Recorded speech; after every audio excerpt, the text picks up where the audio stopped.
Hello साथियों, नमस्कार। आप सभी का ज्ञान सागर जीएस एकेडमी में स्वागत है। कुछ टेक्निकल प्रॉब्लम होने की वजह से आप लोग का जो करंट अफेयर का सेशन था वो नहीं कर पा रहे थे। फिर आज से हम लोग कंटिन्यू रखेंगे। तो आज 18 सितंबर 2023 है। तो आज का जो महत्वपूर्ण प्रश्न है, जो करंट अफेयर का जो प्रश्न बन सकता है आपके परीक्षा के दृष्टिकोण से, तो उस पर हम लोग बात करेंगे। तो सबसे खुशी की बात यह है कि भारत का जो है और एक साइट को जो यूनेस्को के धरोहर सूची में शामिल कर लिया गया है, वो है आपका पश्चिम बंगाल के बीरभूम जिले के शांति निकेतन से। रविंद्रनाथ टैगोर जी से वो स्थल संबंधित है। 1901 में शांति निकेतन का स्थापना हुआ, फिर आगे चल करके 1921 में विश्व भारती विश्वविद्यालय के रूप में चेंज हुआ है। तो उसको जो है ना, यूनेस्को अपने विश्व विरासत स्थल में सांस्कृतिक मतलब स्थल के रूप में चिन्हित किया है। अब भारत के पास कुल कितना स्थल हो गया? 41 स्थल हो गया है। और सबसे अधिक विश्व विरासत स्थल रखने वाला कौन देश है? इटली है। तो इसी के बारे में बात करेंगे, क्योंकि ये हमारे पहला एशिया नोबेल पाने वाले थे रविंद्रनाथ टैगोर जी। 1913 में उसको नोबेल पुरस्कार मिला था। तो ये बहुत बड़ा उपलब्धि है। 2021 में लास्ट टाइम आपका जो है गुजरात का धौलावीरा को मिला था, जो सिंधु घाटी सभ्यता का जो जल संरक्षण के लिए विशिष्ट महत्व स्थल है, ठीक है। उसका आपका जो आप उत्खनन करता थे RS विष्ट थे, 1991 में किए थे। तो उसके बाद फिर 2021 से लेकर अब तक किसी को नहीं रखा गया था। 40 ही स्थल था, अब 41वां स्थल हो गया आपका वीरभूम जिले के शांति निकेतन को, ठीक है।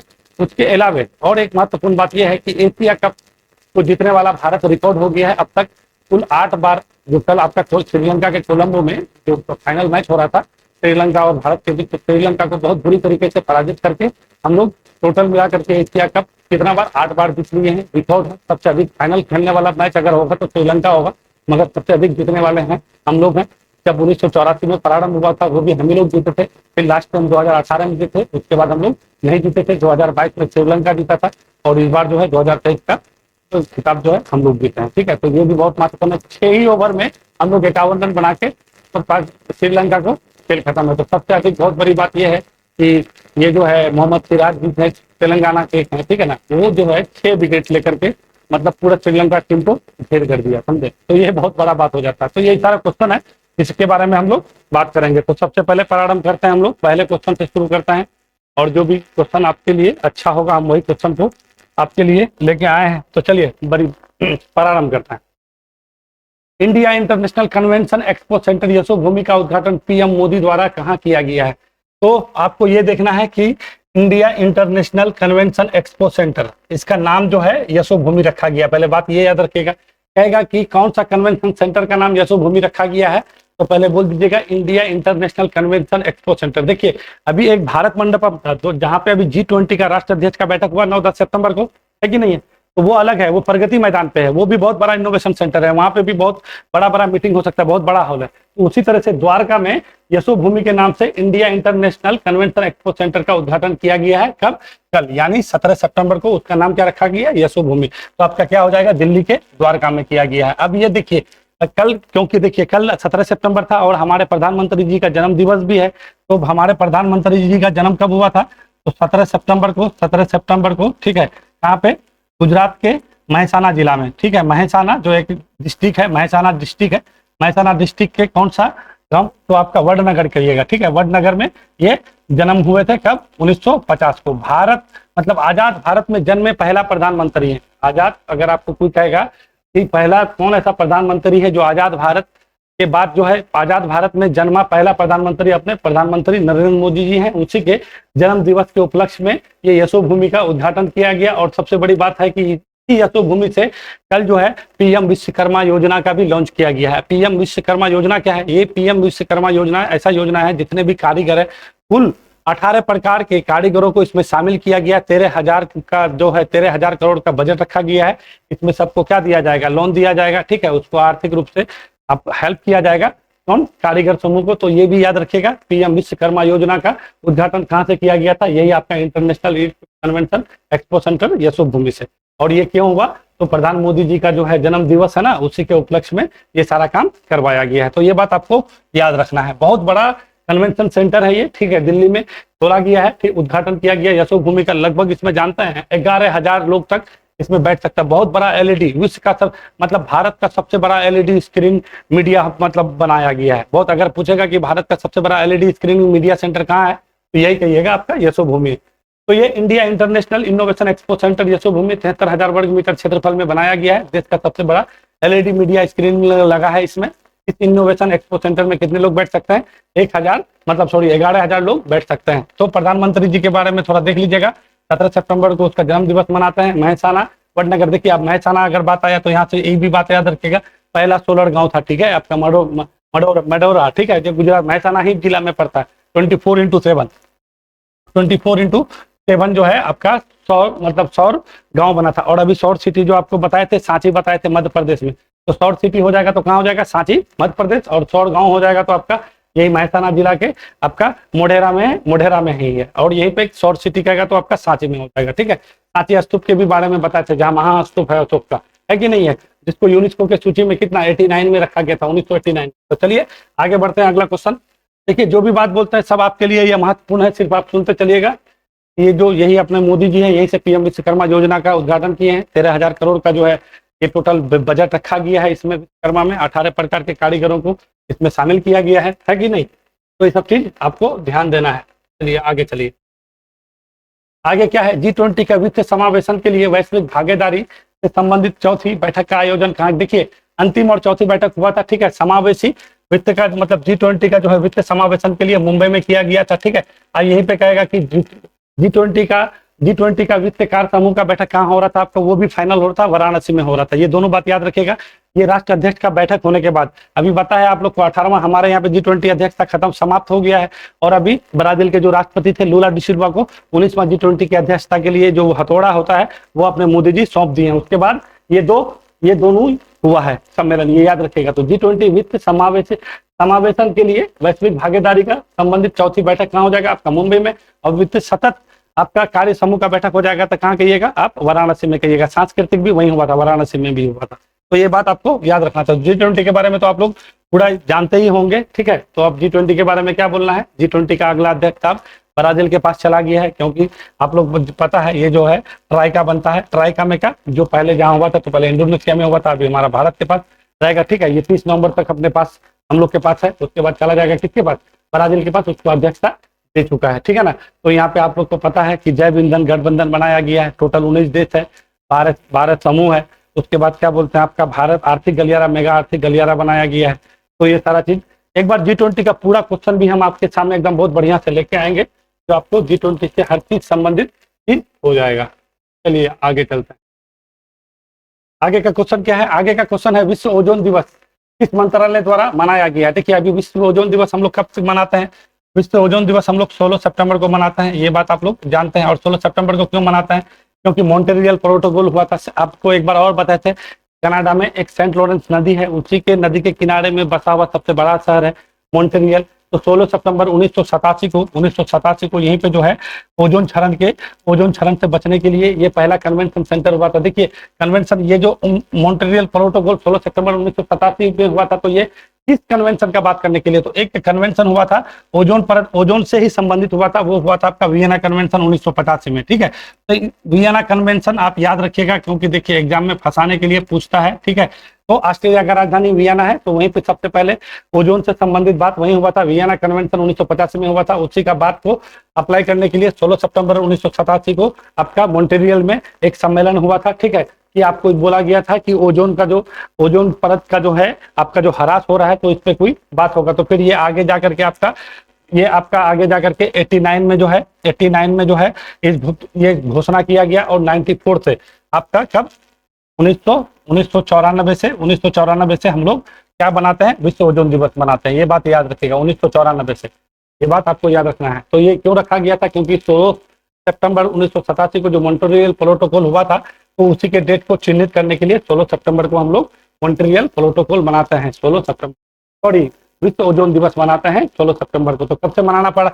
कब से मनाते हैं? 1994 से, ये याद रखिएगा आप लोग को, ठीक है। और यहाँ पे वियना कन्वेंशन कब हुआ था? 1985 में हुआ था। किससे संबंधित था? तो मॉन्ट्रियल प्रोटोकॉल से ही संबंधित, एकदम ये याद रखिएगा। अब चलिए विश्व ओजोन दिवस के बारे में, ओजोन के बारे में जान लीजिए। तो इस बार का थीम क्या है? Montreal protocol fixing the ozone layer and reduce in climate change. ये बात याद रखिएगा, क्योंकि मॉन्ट्रियल प्रोटोकॉल का ये बहुत ज्यादा महत्वपूर्ण हो जाता है। मॉन्ट्रियल प्रोटोकॉल में किसका बात हो रहा था? 1985 का जो वियना कन्वेंशन हुआ था, वो हुआ था। कब से मनाते हैं? 1994 से मनाते हैं। अब यहाँ पे आपको और एक चीज जानना है कि सबसे अधिक जो है आप कहाँ पे जो आपका ओजोन जो क्षेत्र की बात कर रहे हैं कि ओजोन बताएंगे तो कहाँ समताप मंडल में, यानी 50 किलोमीटर तक ये लेयर है। देखिए ये लेयर है, तो यहाँ पे आपका क्या ये क्षोभ मंडल और ये समताप मंडल के बीच ये जो आपका ये है ना, समताप मंडल में 50 किलोमीटर ऊपर तक जो है जो आपका जो परत पाया जाता है उसी को हम लोग क्या कहते हैं, क्षोभ सीमा कहते हैं। ठीक है, इसी सीमा में ओजोन परत रहता है। वहां पे ये जो है इसी सीमा में आपका क्या रहता है, ओजोन परत रहता है।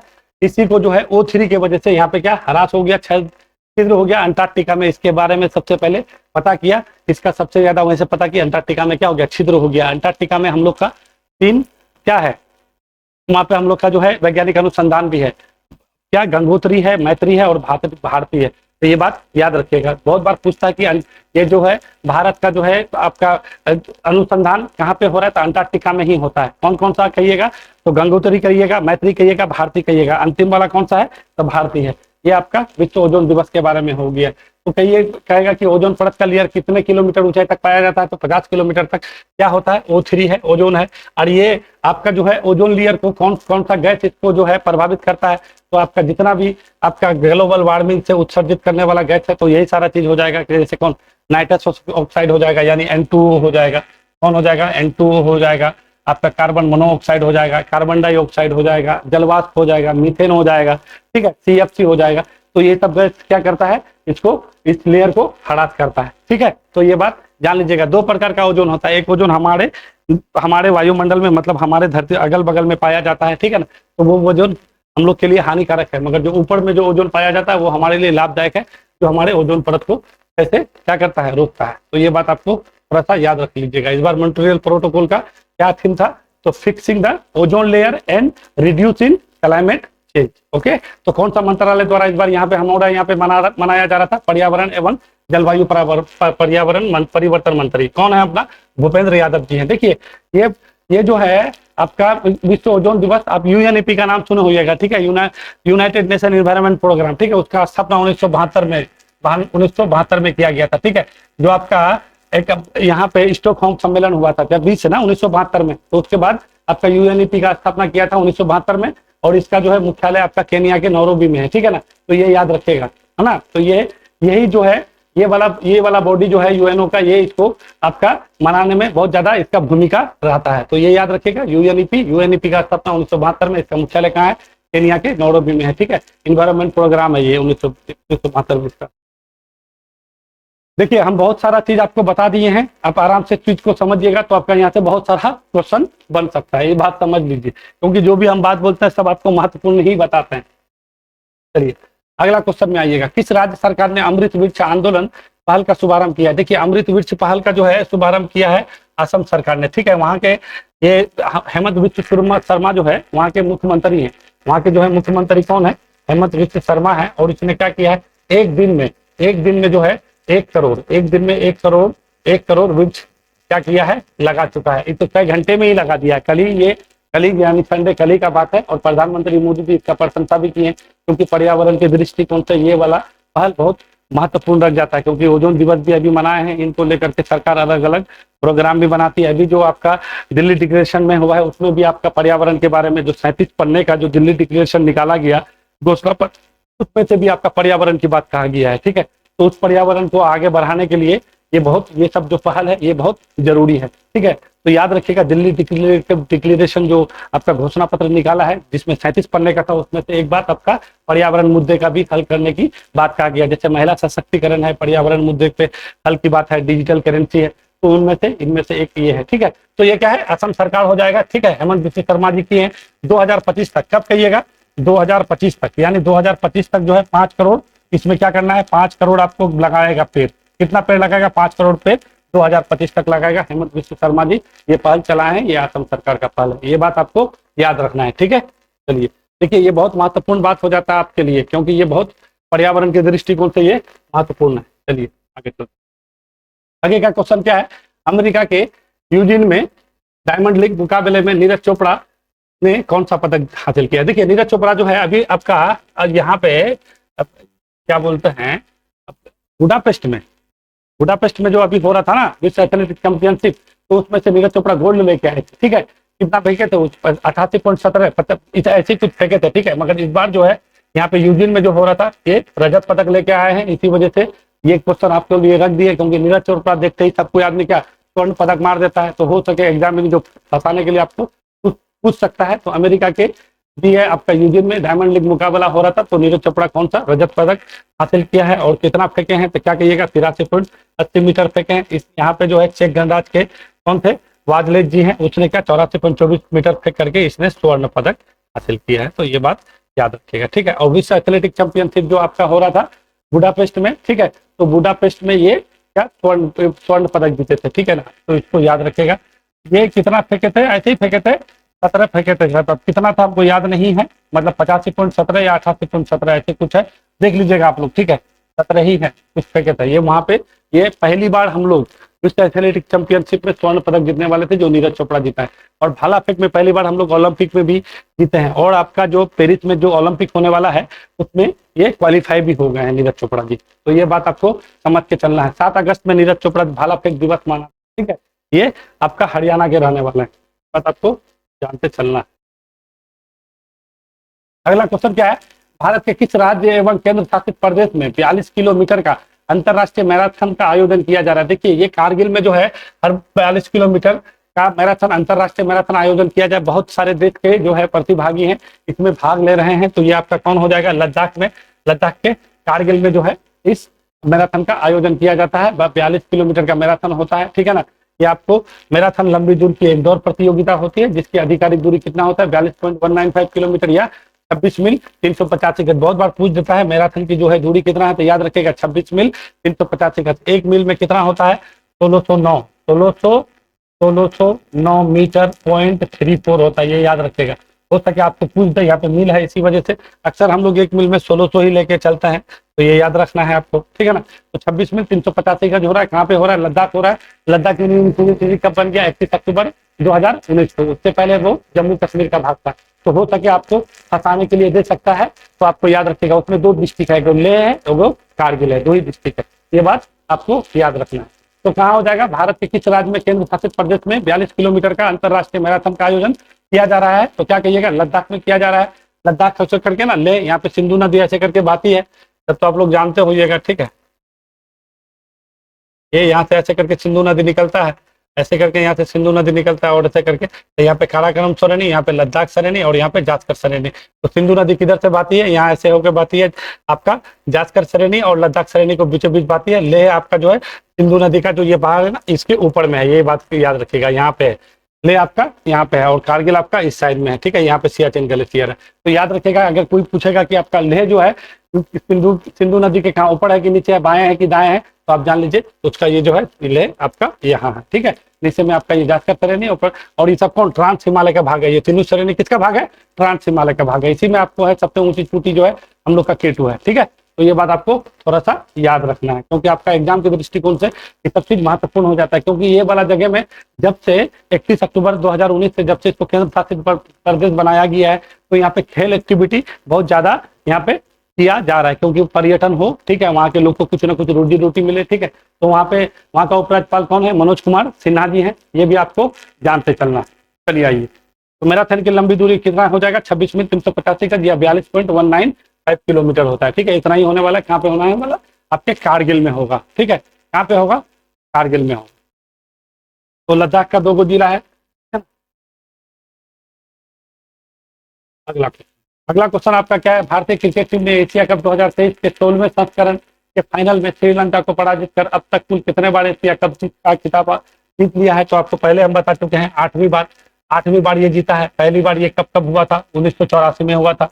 कब हुआ था, 1984 में हुआ था। उस टाइम भी कौन, हम ही लोग जीते थे, भारत ही विजेता टीम है। भारत इसको आपको कब जीता है, तो 1984 में जीता है। पहले तो 84 कहिएगा, फिर कब कहिएगा 1988 कर लीजिए, 1988 कहिए, फिर 1990 91 का लीजिए, ठीक है, 91 ही चलिए, 90 91 कहिए, फिर 95 में जीता था, 1995 में जीता था, ठीक है। 1995 के बाद फिर आपका 2010 में जीता है। कब जीता है, 2010 में जीता है। फिर 2010 के बाद 2016 में जीता है, 2016 में जीता है, फिर 2018 में जीता है, 2018 में। अभी इस बार कब हो गया, 2023 में जीता। कितना बार हो गया देखिए तो, 1 2 3 4 5 6 7 8 8 बार हो गया। तो ये बात आपको याद रखना है। कहेगा कि निम्न में से कब एशिया कप नहीं जीता, क्योंकि ये एशिया कप अपने आप में एक रिकॉर्ड हो गया है। श्रीलंका सबसे अधिक एशिया कप जब 1984 में हो रहा था, देखिए 1986 में तो भारत खेला ही नहीं था। अगर आपको पूछ दे कि भारत जो है एशिया कप में कब भाग नहीं लिया था, तो 1986 में नहीं लिया था। इससे पहले जो 2 संस्करण हुआ था T20 फॉर्मेट में हुआ था, वो भी बात आप याद रखिएगा। तो 1986 में भारत भाग नहीं लिया था। 1984 में पहली बार जीता, फिर कब जीता 1988 में भी जीता, फिर 91, 90 में जीता था, 95 में जीता, 2010 में जीता, 2016 में जीता, 2018 में जीता, 2023 में जीता। 2022 में कौन जीता था? श्रीलंका जीता था पाकिस्तान को हरा के। पाकिस्तान अब तक मात्र 2 ही बार जीता है। और फाइनल में सबसे अधिक खेलने वाला कौन हो जाएगा? श्रीलंका हो जाएगा। सबसे अधिक खेला फाइनल में, मगर जीता सबसे अधिक कौन है? भारत जीता है। ठीक है, तो इस बार जो है मोहम्मद सिराज जो तेलंगाना के हैं, ठीक है, 6 विकेट ले लिए हैं, ये बहुत बड़ी बात हो जाता है। तो आपको याद रखना मैन ऑफ द मैच भी मोहम्मद सिराज को। और सबसे बड़ी बात यह है कि उसको जो इनामी जो राशि दिया गया था, वो प्ले ग्राउंड के जो वर्कर्स हैं, जो प्ले ग्राउंड में जो आपका ग्राउंड मैन जो होता है, उसी को अपना पूरा राशि दे दिया गया है। वो बोला अपना इंटरव्यू में कि अगर ये लोग नहीं होता तो मैच होना संभव नहीं था। तो पूरा अपना राशि मोहम्मद सिराज दे दिया उन लोग, जितने भी वहां पे कर्मी काम करते हैं। तो ये भी बहुत बड़ी बात हो जाता है। ठीक है, तो एशिया कप का शुरुआत कब होता है? 1984 में होता है। सबसे अधिक फाइनल मुकाबले खेलने वाला टीम कौन है? श्रीलंका है। 2023 का player of the match Mohammed Siraj को मिला है। ठीक है, प्लेयर ऑफ द सीरीज कौन है आपका? कुलदीप यादव है। ठीक है, तो आपको हम बता दिए हैं ये आपका टोटल एशिया कप का इतिहास है। ठीक है, 8वीं बार इस बार भारत जीता है। कब शुरू हुआ था? 1994 में। क्या कहिएगा? तो यहाँ से आइए, भारतीय क्रिकेट टीम ने एशिया कप 2023 का कईवां संस्करण हो रहा था? 16वां संस्करण होता। भारत से अब तक कितना बार जीता है? 8 बार जीता है। इस बार किसको हरा के जीता है? श्रीलंका को हरा के जीता है। सबसे अधिक बार फाइनल मैच खेलने वाला कौन है? तो आप क्या कहिएगा? श्रीलंका है। ठीक है, बीसीसीआई के अध्यक्ष कौन है? रोजर बिन्नी है। ये बात रखिएगा, बीसीसीआई के अध्यक्ष रोजर बिन्नी। बीसीसीआई के कोच कौन है? राहुल द्रविड़ है। ठीक है, और चयन समिति के कौन है? अजित अगरकर है। तो ये चीज आपको याद रखना है। अजित अगरकर जी जैसा का भी बात याद रखिएगा। ठीक है, बीसीसीआई के सचिव है। तो बीसीसीआई के अध्यक्ष रोजर बिन्नी, बीसीसीआई के सचिव आपका जैसा हो गए। ठीक है, हम लोग का हेड कोच कौन? राहुल द्रविड़ हो गए हैं। और हम लोग का अध्यक्ष ये कप्तान जो है तो जानते ही है, रोहित शर्मा जी है ना। अब तक कितनी बार जीता है? तो पहले सबसे बार 1984 में हुआ था, तब जीता। फिर 88 में, 91 में, 95 में, 2010 में, 2016 में, 2018 में और 2023 में। इस बार man of the match Mohammed Siraj को दिया है। ठीक है, प्लेयर ऑफ द सीरीज किसको दिया है? कुलदीप यादव को दिया है। ये बात याद रखिएगा। बीसीसीआई का स्थापना कितना आपका 1928 में होता है। ठीक है, और आईसीसी का स्थापना 1909 में होता है। ठीक है, 1909 में देख लीजिएगा, 1909 में ही होता है। इसका मुख्यालय दुबई में है और इसका मुख्यालय आपका मुंबई में है। तो ये आपका ये सारा बात हो जाता है। ठीक है, तो ये आपके लिए बहुत ज्यादा महत्वपूर्ण है। तो इस बार आपका ये जीत। आगे क्वेश्चन क्या है? हाल ही में जारी रैंकिंग के अनुसार क्रिप्टो अपनाने के मामले में भारत कौन सा स्थान पर है? तो ये भारत जानते हैं फर्स्ट स्थान पर है, क्योंकि क्रिप्टो करेंसी पे ये वर्चुअल करेंसी है। जैसे आप अपना पॉकेट में पैसा रखते हैं ना, तो उसी तरह से आप अपना मोबाइल में रख सकते हैं लेन देन के लिए। इसको हम लोग वर्चुअल मुद्रा कहते हैं। वर्चुअल मुद्रा कहते हैं, आभासी मुद्रा है ये। ठीक है, इसमें बहुत ज्यादा एक अल सल्वाडोर देश है, उसने सबसे पहले जो है क्रिप्टो सिटी का मतलब विकसित करने की बात किया गया। तो इसमें सबसे नंबर 1 में कौन चल रहा है? भारत चल रहा है। कुछ इंफॉर्मेशन में है इसमें, आपको हम थोड़ा बता देते हैं। ठीक है, तो क्या है? दूसरे स्थान पर कौन हो जाएगा? नाइजीरिया हो जाएगा। और तीसरे स्थान पर कौन है? वियतनाम है। तो सबसे बड़ा आपका सबसे अधिक जो है डिजिटल करेंसी पे बात करेगा कि जारी रैंकिंग जो अभी किया गया है उसके अनुसार अपनाने वाले के मामले में भारत कौन सा स्थान है? तो पहला स्थान कहिएगा। दूसरे स्थान पर कौन है? नाइजीरिया है। नाइजीरिया का जो अभी आए थे राष्ट्रपति बोला टिनुबू, अपना भारत में आए थे G20 के अध्यक्षता में, राष्ट्राध्यक्ष के अक्सर याद रखिएगा। ठीक है, सबसे पहले आने वाले राष्ट्राध्यक्ष के सम्मेलन में G20 में आपको कौन थे? नाइजीरिया के आपका राष्ट्रपति थे, बोला टिनुबू थे। ठीक है, और उसके शपथ ग्रहण में अपने राजनाथ सिंह जी गए थे वहां पे। कौन? नाइजीरिया में। अभी हाल फिलहाल में वो कुछ दिन पहले ही शपथ लिए। कौन? बोला टिनुबू। नाइजीरिया की राजधानी कहाँ है? नाइजीरिया का अबूजा है। ठीक है, ऐसी राजधानी नाइजीरिया का अबूजा ही है। ठीक है, दूसरे स्थान पर कौन है? नाइजीरिया है। और तीसरे स्थान पर वियतनाम है। वियतनाम का राजधानी हनोई है। दक्षिण चीन सागर से अपना सीमा लगाता है, इस साइड में है। ठीक है ना। चलिए आइए, बिटकॉइन को लीगल करेंसी के रूप में मान्यता देने वाला देश कौन सा हो जाएगा? El Salvador. अल सल्वाडोर का राजधानी सेन सल्वाडोर है। ये आपका दक्षिणी आपका जो सेंट्रल अमेरिका, एक दिन बता रहे थे ना आपको कि उत्तरी अमेरिका महाद्वीप में आपका अमेरिका को 3 भागों में बांट सकते हैं आप। पहले तो सबसे पहले आपका सेंट्रल अमेरिका है, लिटिल अमेरिका है, और आपका ये 2 अमेरिका। तो सेंट्रल अमेरिका का भाग है आपका अल सल्वाडोर। ठीक है, अल सल्वाडोर का राजधानी सेन सल्वाडोर। ये प्रशांत महासागर के रूप में पड़ता है। देखिए आपको हम थोड़ा बना के दिखाते हैं, ये वाला ऐसे करके है ना, ये। ठीक है, तो ये आपका मेक्सिको की खाड़ी हो गया। ठीक है, यहाँ पे आपका ये वाला है ना, ये आपका ऐसे करके यहाँ पे मेक्सिको खत्म होता है। ये आपका मेक्सिको खत्म होता है, यहाँ पे ऐसे करके अमेरिका का सीमा है। ऐसे करके किसका है? अमेरिका का। ये आपका ऐसे करके अमेरिका का सीमा है। यहाँ पे रियो ग्रांडी नदी है जो अमेरिका को मैक्सिको से अलग करता है। याद रखिएगा कि कौन सा नदी अमेरिका को मैक्सिको से अलग करता है, तो रियो ग्रांडी नदी है, ये आपका मैक्सिको हो गया। अब यहाँ पे ऐसे आइएगा तो ये आपका ये आपका ग्वाटेमाला है, ग्वाटेमाला सिटी है। यहाँ पे आपका है एल सल्वाडोर, उसका राजधानी कहाँ है, सेन सल्वाडोर है। यहाँ पे आपका है बेलीज, बेलीज का राजधानी बलमापुर है। तो आपको पूछ सकता है, यही एक ऐसा देश है, ये यानी ये आपका एल सल्वाडोर और बेलीज एक ऐसा देश है जो एक ही महासागर से अपना सीमा साझा करता है। बाकी बताइए यहाँ पे जितना देश है ये सारा देश दो महासागर से सीमा साझा करता है। इधर प्रशांत महासागर है और इधर आपको अटलांटिक महासागर है, क्योंकि ये जो आप देख रहे हैं ये कैरिबियन सागर, ये अटलांटिक महासागर का ही भाग है, ये मेक्सिको की खाड़ी है, ठीक है। और ये आपका ये अमेरिका का भाग है, ऐसे करके ऊपर में चले जाइएगा तो अमेरिका हो जाएगा, ठीक है। तो ये आपको थोड़ा सा याद रखना है। यहीं पे आपका एल सल्वाडोर का राजधानी सेन सल्वाडोर। यहाँ पे आपको तो बोल ही दिए, ग्वाटेमाला है, बेलीज है, ठीक है। फिर आपका इधर आगे आइएगा तो निकारागुआ है, फिर आगे में आइएगा कोस्टा रिका है, फिर पनामा है, ठीक है। ये सब आपका सारा देश है और ये सारा देश आपका सेंट्रल अमेरिका में पड़ता है, ठीक है। लैटिन अमेरिका भी कह सकते हैं, फिर आगे दक्षिण अमेरिका को जोड़िए लैटिन अमेरिका। तो ये सारा चीज आप तो थोड़ा सा देख लीजिए। चलिए आगे बढ़ते। तो बिटकॉइन को लीगल करेंसी के रूप में मान्यता देने वाला देश एल सल्वाडोर है, ठीक है। बिटकॉइन सिटी डेवलपमेंट करने वाला देश एल सल्वाडोर है। बिटकॉइन के जनक कौन है, कहेगा कि बिटकॉइन का जनक किसे के रूप में जाना था, सितोशी नाकामोटो को, ठीक है। क्योंकि भारत फर्स्ट नंबर में तो हो सकता हो, यहाँ से क्वेश्चन आपका बना सकते, तो कुछ रैंकिंग है, ठीक है। तो उसको हम थोड़ा सा लिख दिए। एचडीआई यानी ह्यूमन डेवलपमेंट इंडेक्स में भारत का स्थान 132वां है, प्रथम में कौन है, स्वीडन है। वर्ल्ड हैप्पीनेस इंडेक्स में भारत का स्थान कितना है, 126वां रैंक है, प्रथम में फिनलैंड है। फिनलैंड का राजधानी कहाँ है, हेलसिंकी है। और स्वीडन का राजधानी स्टॉकहोम है, आप लोग जानते हैं, ठीक है। ग्लोबल पीस इंडेक्स में भारत का स्थान क्या है, 126वां रैंक है, प्रथम स्थान में कौन है, आइसलैंड है। विश्व की सबसे दक्षिण मतलब उत्तरतम राजधानी रिकयाविक है, आइसलैंड, याद रखिएगा, ठीक है। ग्लोबल जेंडर इक्वलिटी इंडेक्स में भारत का स्थान क्या है, 137वां रैंक है, प्रथम में कौन है, आइसलैंड हो जाएगा, ये बात याद रखिए। वर्ल्ड प्रेस फ्रीडम इंडेक्स में कितना है भारत, 161वां है, और प्रथम में कौन है, नॉर्वे। नॉर्वे का राजधानी कहाँ है, ओस्लो है। यहीं से नोबेल का पीस प्राइज दिया जाता है, याद रखिएगा, ठीक है ना, पीस प्राइज दिया जाता है। आर्थिक स्वतंत्रता सूचकांक। और एक बात और बता दें, जो आपका जो है जो अभी नोबेल प्राइज है, इसका जो है प्राइज में इसका जो है रुपया भी बढ़ा दिया गया है, तो आप लोग के लिए ये चीज बहुत महत्वपूर्ण हो जाता है, देख लीजिएगा, ठीक है। नोबेल जो प्राइज दिया जाता था, अब इसका प्राइज में क्या कर दिया है, बढ़ोतरी कर दिया गया है। आर्थिक स्वतंत्रता सूचकांक में भारत 131वें रैंक पे है, ठीक है, सिंगापुर प्रथम में है। तो ये रैंकिंग है, आप लोग स्क्रीनशॉट ले लीजिए, एक बार देख लीजिएगा, सब महत्वपूर्ण आपका इंडेक्स दिए हैं। एचडीआई इंडेक्स में भारत 132वां, प्रथम में स्वीडन। स्वीडन का राजधानी स्टॉकहोम। 1972 में सबसे पहले स्टॉकहोम सम्मेलन हुआ था, उसके बाद यूएनईपी का स्थापना, अभी यूनाइटेड नेशन एनवायरनमेंट प्रोग्राम आपको बताए थे, जो केनिया नैरोबी में जिसका मुख्यालय है कि नहीं है, अभी बताएं, जो आपको ओजोन दिवस मनाने में उसका मुख्य भूमिका रहता है कि नहीं। उसके बाद वर्ल्ड हैप्पीनेस इंडेक्स भारत में कितना हो जाएगा, 126, प्रथम कौन है, फिनलैंड है, ठीक है। फिनलैंड का नाटो का 31वां सदस्य बनने वाला देश है फिनलैंड। फिनलैंड का राजधानी 31वां, याद रखिएगा, नाटो का स्थापना 1949 में हुआ था, 31वां सदस्य, क्योंकि नाटो भी दिया था, स्वीडन भी दिया था, तो अभी स्वीडन का नहीं अपनाया गया, फिनलैंड को 31वां नाटो का सदस्य बना लिया गया, ठीक है। ग्लोबल पीस इंडेक्स में भारत 126वें रैंक में, पहला में कौन है, आइसलैंड। आइसलैंड सबसे उत्तरतम राजधानी, याद रखिएगा, आइसलैंड है, ठीक है। ग्लोबल जेंडर इक्वलिटी में भारत 136वां रैंक है, प्रथम कौन हो जाएगा, आइसलैंड है।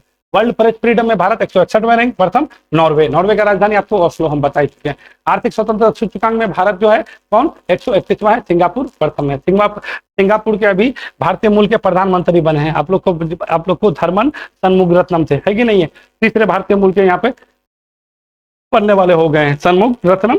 चलिए, धर्मन सन्मुख रत्नम उसका नाम। आगे चल,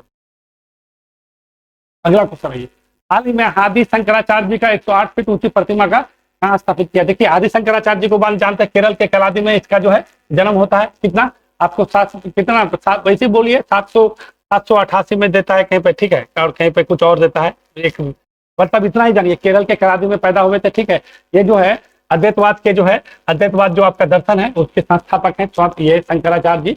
और इसका 2 स्टेचू लग गया है, एक आपका स्टेचू लगा है केदारनाथ में, पहले लगाए थे, ठीक है, और दूसरा स्टेचू जो है आपका मध्य प्रदेश के आपको अंकारेश्वर में लगाया गया है, ठीक है, ओंकारेश्वर में। तो ये 2 चीज आपको याद रखना। तो 101 फीट ऊंचा प्रतिमा का अनावरण कहाँ किया है, मध्य प्रदेश के अंकारेश्वर में, ठीक है, ये बात जान दीजिएगा। कितना फीट ऊंचा है, 108 फीट। और इसको, इस स्टेचू का नाम क्या गया, स्टेचू ऑफ वननेस, ठीक है, समानता का प्रतीक के रूप में बनाया गया है, क्योंकि ये जो है आदि शंकराचार्य जी मानते थे, ठीक है, एक ही ब्रह्मा है, ब्रह्मा पे एक छोट, मतलब क्या आपका अभी बोले था कि ये जो है कौन, अद्वैतवाद के क्या थे, अद्वैतवाद दर्शन के संस्थापक थे। आपका आता है ना अद्वैतवाद, उसके बाद द्वैतवाद का भी आपका होता है माधवाचार्य, है कि नहीं।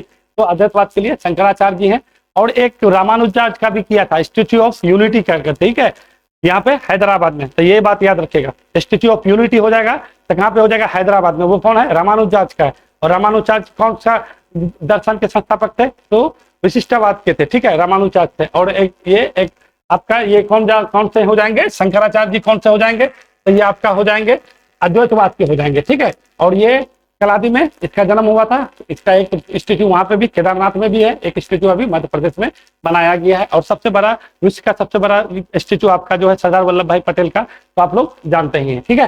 चलिए, तो ये बात याद रखेगा, कितना 182 का, 182 है ना उसका, 182 है। तो ये बात आपको जान के चलना, ठीक है, मध्य प्रदेश में। चलिए आगे चल दी।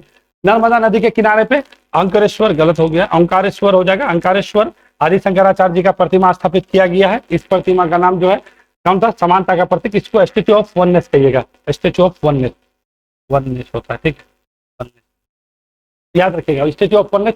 और देखिए स्टैच्यू से बहुत सारा क्वेश्चन बन सकता है। अभी आपका बहुत बड़ा प्रतिमा जो है आपका कितना, ये 28 फीट ऊंची प्रतिमा का अनावरण किया गया था G20 के लिए। नटराज का विश्व का सबसे बड़ी मूर्ति बनाया गया अपना, कहाँ पे, भारत मंडपम के आगे। वो एगो गांधी जी का प्रतिमा जो है आपका राजघाट में अभी G20 का प्रतिमा के रूप में बनाया गया था, 12 फीट ऊंचा आपका राजघाट में, ठीक है। तो ये सब बहुत सारा। उसके बाद कैंपेगौड़ा का स्टेच्यू बनाया गया था, सिद्धार्थ मैया, जो अभी सबसे विश्व का सबसे लंबा प्लेटफॉर्म कहाँ पे आपका, बेंगलुरु में है, वहीं पे। तो वहीं पे आपका एक बहुत बड़ा स्टेच्यू कैंपेगौड़ा का भी बनाया गया है। तो बहुत सारा स्टेच्यू है, थोड़ा सा स्टेच्यू देख लीजिएगा, 3-4 गो स्टेच्यू है जो आपका ये थोड़ा सा महत्वपूर्ण हो जाता है। राजस्थान में भी एक स्टेच्यू बनाया गया था, ठीक है, शिव जी के लिए, ठीक है ना। तो वो भी आप देख सकते हैं।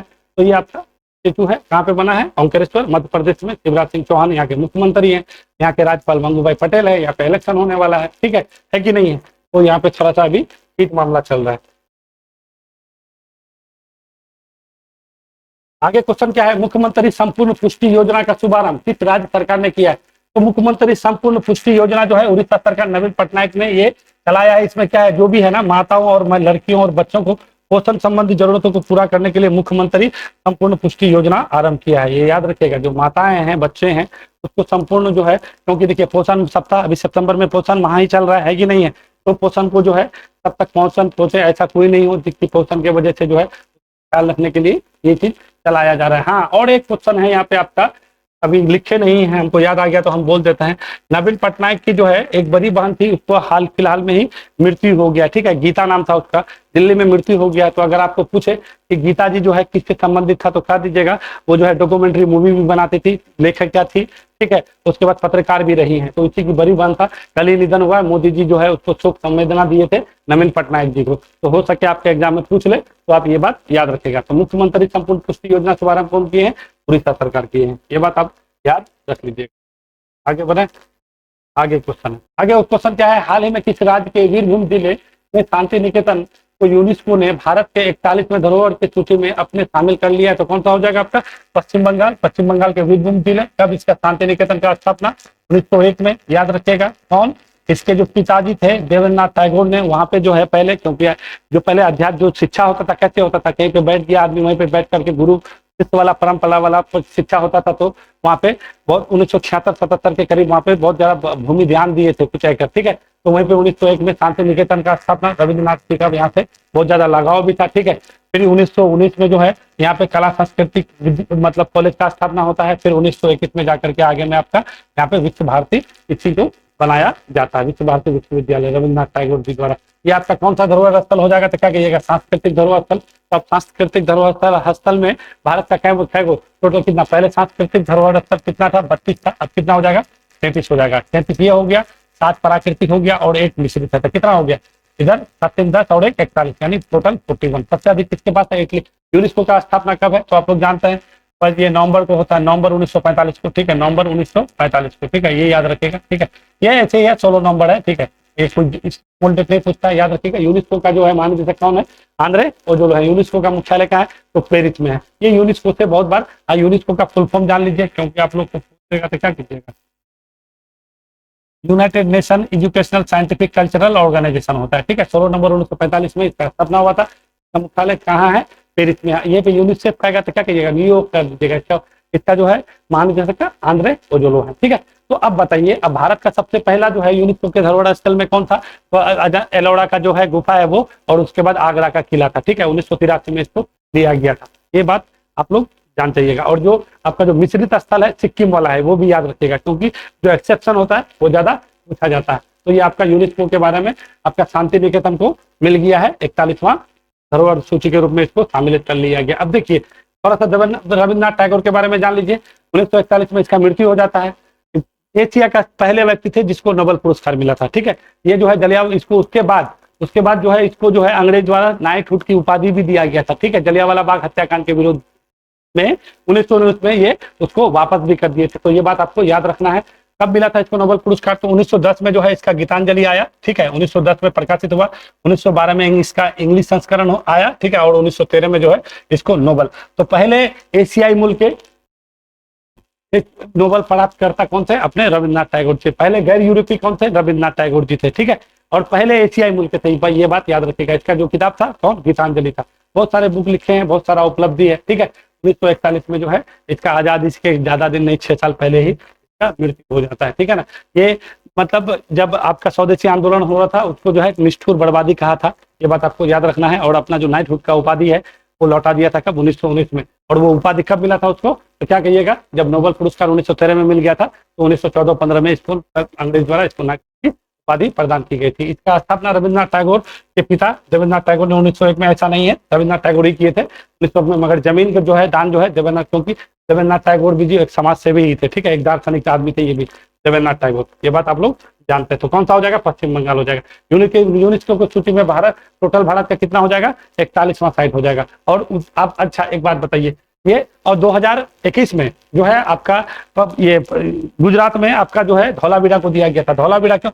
सिंधु सभ्यता जो जानते, सिंधु सभ्यता जो अपना था सबसे पहला नगरीय सभ्यता था। तो सिंधु सभ्यता को सिंधु सभ्यता का जो जल संरक्षण है ना, जल संरक्षण के लिए उस साइट का बहुत ज्यादा महत्व होता है। तो 2021 में इसको आपको दिया गया था। इसके लिए तो यूनेस्को के धरोहर साइट में इसको शामिल किया गया था, उसके बाद नहीं किया गया था। अभी आपका 2023 में इसको किया गया है। ठीक है, इसको तो शांति निकेतन को हो गया। ये बात आप याद रखिएगा। अब यहाँ पे आपको जब बोल ही दिए धौलावीरा, तो धौलावीरा का खोज कौन किया था? धौलावीरा का खोज करेगा तो क्या कहिएगा? धौलावीरा का खोज आपका किया था कौन? विस्ट। ठीक है, RS विस्ट है। ठीक है, विस्ट। ठीक है, RS विस्ट है। ठीक है, और इसका जो है इसका जो है उत्खनन करता RN विस्ट थे। और इसका ये जल संरक्षण के लिए ये बहुत ज्यादा महत्वपूर्ण था। तो ये आपका यहाँ पे क्वेश्चन बनने का बात हो जाता है। 2021 में पहली बार मतलब सिंधु सभ्यता के साइट को जो है आपका यूनेस्को के साइट में डाला गया था। ओके, आगे ये आपका कुछ महत्वपूर्ण फैक्ट है। इस फैक्ट को आप थोड़ा सा देख लीजिए, क्योंकि आपसे यहाँ से क्वेश्चन पूछा जाता है। तो Indian international convention centre Yashobhoomi से PM विश्वकर्मा योजना का शुभारंभ किया गया है। ये बात आपको पहले बोल चुके हैं। ये योजना 18 पारंपरिक शिल्प कलाओं को शामिल किया गया है, जिसमें से आपका 15,000 रुपया दिया जाएगा। अच्छा, इसमें से जो है इस योजना में सरकार द्वारा 13,000 करोड़ रुपए की वित्त पोषण किया गया है। इसमें 15,000 का टूल किट दिया जाएगा। 5% के ब्याज के दर पर 1 लाख रुपया पहला किस्त में दिया जाएगा, और दूसरा किस्त में कितना दिया जाएगा? आपका 2 लाख रुपया दिया जाएगा। ये बात आप याद रखिएगा। ठीक है, तो क्या कहिए, Indian international convention centre Yashobhoomi से PM विश्वकर्मा योजना, प्रधानमंत्री जी अपने जन्म दिवस के उपलक्ष्य में इस योजना का शुभारंभ किया है। 13,000 करोड़ रुपया का जो है वित्त पोषण केंद्र सेंट्रल रिस्पॉन्स ये जो है स्कीम है। ठीक है, 15,000 रुपया के लिए टूल किट के लिए 15,000 रुपया देगा। 5% ब्याज पर 1 लाख रुपया का पहला किस्त देगा, और दूसरा किस्त जो है आपका 2 लाख रुपया का दिया जाएगा। ठीक है, ये बात आप जान लीजिए। गीता मेहता जो अभी आपको बोले थे, यही गीता मेहता है। यही है नवीन पटनायक की बड़ी बहन है। ठीक है, ये जो है अभी इसका हाल फिलहाल में मृत्यु हो गया है, निधन हो गया। इसका संबंध लेखिका से है। ठीक है, ये जो है आपका डॉक्यूमेंट्री मूवी भी बनाती हैं, पत्रकारिता में भी काम की हैं, तो इसको याद रखिएगा। बड़ी बहन थी। ठीक है, अमेरिका में भी रहती थी। डेविस कप का आयोजन इस बार अपना लखनऊ में किया जा रहा है। ठीक है, सुपर मतलब पहला वाली टीम में अपना इंडिया मोरक्को को हरा करके पहुंच चुका है। ठीक है, क्योंकि अभी जानते हैं ना, मोरक्को में अभी भीषण क्या आया था? तो ये आपका भूकंप भी आया था कि नहीं आया था? चलिए आइए, नए संसद भवन में जगदीप धनखड़ राष्ट्रीय ध्वज। देखिए अभी जो है नए संसद भवन में जाने वाले हैं। आज 5 दिन का जो है इस बार विशेष सत्र बुलाया गया है। तो पहला सत्र आज होगा, 18 तारीख को आज पुराने संसद में होगा। उसके बाद कल से जो है नया संसद भवन में आपका ये विशेष सत्र का आयोजन किया जाएगा, 5 दिन का है, ठीक है। नया संसद भवन के जो वास्तुकार थे कौन थे, विमल पटेल जी थे, ये बात याद रखिएगा, है कि नहीं है। चलिए, हैदराबाद में मुक्ति दिवस समारोह, तो मुक्ति दिवस समारोह का क्या मतलब है, 17 सितंबर 1948 को ऑपरेशन पोलो से है। हैदराबाद को जो है वहाँ के जो निजाम थे, ठीक है, असफ जाही मतलब उस्मान जी, उसी से जो है ऑपरेशन पोलो के तहत तो भारतीय वायुसेना जो है इसको अपना क्या कर दिए थे, भारत में मिलाए थे, ठीक है। तो उसी में जो है इस बार जो है इसका आयोजन कहाँ पे, सिकंदराबाद में किया जा रहा है। ऑपरेशन पोलो के तहत हुआ था कब, ये 17 सितंबर की बात है। और 17 सितंबर को जो है तेलंगाना विमोचन दिवस भी मनाया जाएगा, इस बार घोषणा किए थे। यहाँ पे अमित शाह जी अपना गए थे, तो उसने बोले हैं कि हैदराबाद मुक्ति दिवस समारोह का आयोजन जो है सिकंदराबाद में किया जा रहा था। तो ये क्या है, तो याद रखिएगा, जब ये, क्योंकि भारत में कुछ रियासतें थे जैसे जूनागढ़ और हैदराबाद और जम्मू कश्मीर, यही 3 ठो था लफड़ा। तो 26 अक्टूबर 1947 को जम्मू कश्मीर हैंड्सअप हो गए, ठीक है। उसके बाद आपका 1947 में आपका ये भी हो गया, जूनागढ़ भी हो गया, क्योंकि वहां पे जनमत संग्रह हुआ था। और फरवरी में 1948 में भारत में उसका विलय हो गया। उसके बाद यहाँ पे कहेगा आपको हैदराबाद सबसे लास्ट में हुआ था। ये कब हुआ था, 17 सितंबर को हुआ था, 1948 को हुआ था। तो अंतिम रूप से अगर ये आपको तीनों क्रम में दे दिया जाए कि सबसे पहले किसको मिलाया गया, तो 26 अक्टूबर आपको मिलाया गया किसको, आपका हरि सिंह को, जम्मू कश्मीर को, उसके बाद कौन, जूनागढ़ को, ठीक है, उसके बाद कौन, अब हैदराबाद को। तो ऑपरेशन पोलो हुआ था, उसी में इस बार जो है मुक्ति दिवस मनाया जा रहा है, सिकंदराबाद में आयोजन किया। पिछले बार से ही ये आयोजन प्रारंभ किया गया। उधमपुर रेलवे स्टेशन का नाम बदल किया। देखिए 2016 में आप लोग जानते हैं जम्मू कश्मीर में जो है वहां पे घटना घटा था, तो उसी में शहीद हो गए थे, ठीक है ना। तो अपना कौन थे, शहीद हो गए थे अपना कौन, तुषार महाजन जी, उसी के नाम पर जो है उधमपुर रेलवे स्टेशन का नाम चेंज किया गया है। तो ये याद रखिएगा, कहेगा कि अभी जैसे आपका हबीबगंज का रानी कमलापति कर दिया गया है कि नहीं है, उसके बाद रेलवे यहाँ पे मुंबई में जो है चर्च गेट का सीडी देशमुख कर दिया गया है। तो अलग अलग रेलवे जो है ये स्टेशन का नाम चेंज किया, अपना मुगल सराय का अपना दीनदयाल जी उपाध्याय कर दिया गया है। झांसी ये आपका क्या बोलते हैं, काकोड़ी कांड का काकोड़ी एक्शन कर दिया गया है। तो ये सारा क्या है आपका, ये रेलवे स्टेशन का नाम है, उस सबको नाम चेंज कर दिया गया है। तो उसी तरह से उधमपुर रेलवे स्टेशन का नाम बदल करके कौन, शहीद कैप्टन तुषार महाजन के नाम पे कर दिया। देखिए अभी रेलवे बोर्ड की पहली महिला अध्यक्षा बनी है, अपनी महिला है, पहली बार ऐसा हुआ है। तो ये सब थोड़ा सा आप लोग देख लीजिएगा, है कि नहीं है। चलिए आइए, ब्रिटेन सरकार ने 4 अक्टूबर से वीजा शुल्क में वृद्धि की घोषणा की है। पहली बार ऐसा हुआ है जो ब्रिटेन सरकार ने 4 अक्टूबर से फैसला लिया है कि अपना जो है वीजा शुल्क वृद्धि करेगा, क्योंकि वहां पे जानते हैं रिसेशन आया हुआ है, तो थोड़ा सा इसी को लेकर के उसका अपना चल रहा है। तो ये याद रखना है। प्रोजेक्ट अभिनंदन, एयर इंडिया ने 16 हवाई अड्डे का शुरुआत किया है। एयर इंडिया कहेगा कि प्रोजेक्ट अभिनंदन कौन शुरू किया था, क्या कहिएगा, एयर इंडिया कहिएगा। एयर इंडिया का स्थापना 1932 में, इसका मुख्यालय नई दिल्ली में है, और इसके अध्यक्ष कौन है, एन चंद्रशेखरन है। तो ये सारा चीज आपको थोड़ा सा याद रखना है। तो एयर इंडिया के अध्यक्ष कौन हो जाएंगे, एन चंद्रशेखरन हो जाएंगे। स्थापना 1932 में। प्रोजेक्ट अभिनंदन कौन शुरू किया है, तो क्या कहिएगा आपको, एयर इंडिया किया है, ठीक है। ब्रिटेन वीजा कहेगा कि वीजा शुल्क में वृद्धि करने वाला कौन सा देश हो गया, तो क्या कहिएगा, ब्रिटेन सरकार कहिएगा। उधमपुर रेलवे स्टेशन का नाम कौन हो जाएगा, कैप्टन तुषार मेहता। 2016 में वहां पे जो आपका ये हमला हुआ था वहीं पे शहीद हो गए थे, उसी के नाम पर आपको जो है आपका कैप्टन तुषार महाजन का जो है क्या किया, नाम रखा गया है। तो ये बात आपको जान लेना है। तो आज का ये सारा क्वेश्चन था, यहीं पे आज खत्म करते हैं, और कुछ खास है नहीं। चलिए, और ये सेशन को हम लोग कंटिन्यूटी करेंगे। 2-4 दिन कुछ टेक्निकल इशू आ गया था, इसकी वजह से हम नहीं बना पा रहे थे, फिर इसको कंटिन्यू करेंगे। आप लोग को कैसा सेशन लगता है, क्या चीज आप लोग को और डिमांड है, आपको अपना कमेंट बॉक्स में लिख करके बोल सकते हैं। तो चलिए, कल मिलते हैं नई समसामयिक घटना लेकर के, यानी 19 सितंबर को। आज के लिए दीजिए विदा, नमस्कार।